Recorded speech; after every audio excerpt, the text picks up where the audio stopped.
right, the wait is over. It's finally here. So we'll have to unbox it, build it. Hey guys, thanks for tuning in and being patient. I am going to be doing a Red Sea Maxnano G2 XL video. On start to finish, I will be uploading a video on how long it took for my fishless cycle day to day. And I did not do a in-depth video on the Red Sea cabinet. I feel like it's pretty straightforward. Just a few screws, and there I am just showing you exactly where I'm going to put it. But I didn't do a video on that, so I do apologize. If you do need help on that, please let me know or comment below. But I do want to do a one-part video on the tank setup, and then I'll be uploading another video on the fishless cycle. But here I am just kind of messing around with the aquascape, making sure that it's right, making sure that it has a lot of places for the fish to hide and feel safe. And so I actually did mess with this for actually a few days, just kind of making sure that everything was right.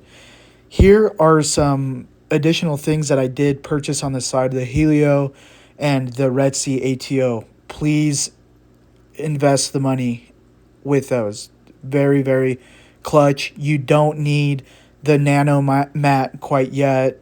And the protein skimmer works great. So here I am starting the install with the protein skimmer and making sure that I'm obviously following the pictures that came with the manual. So keep kind of aware and take it slow when you do get one of these tanks, that you are looking at exactly the direction of where things go, obvious. But here I am now. This was the trickiest part of the install, was the pump, reverse pump on that.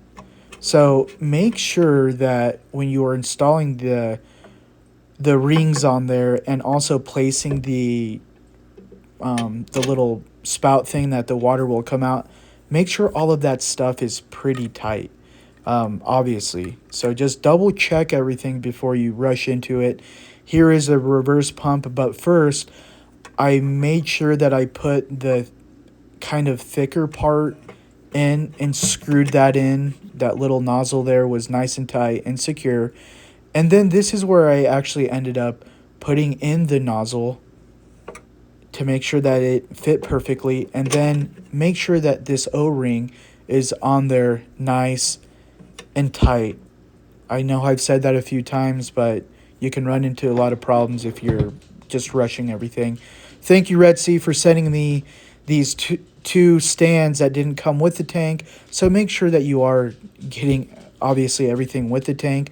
This part also did not come with it, so make sure it's nice and tight and screwed on there.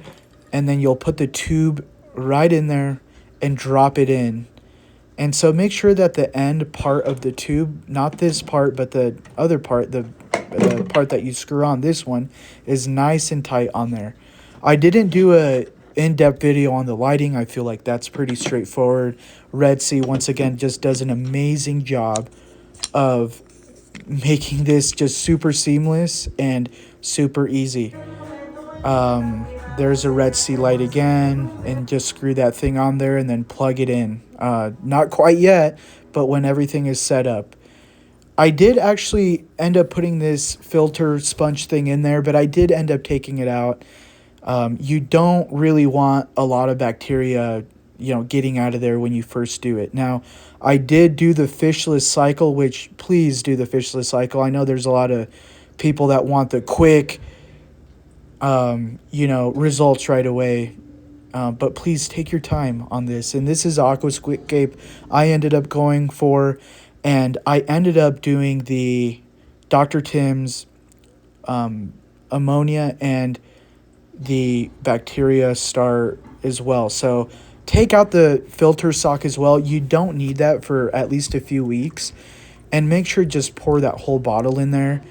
And only do the recommended drops of ammonia. Do not overdo it with the ammonia. So I'm going to be making another video, as I mentioned earlier, from start to finish on the fishless cycle and how that went for me. So thank you for watching, and please and like.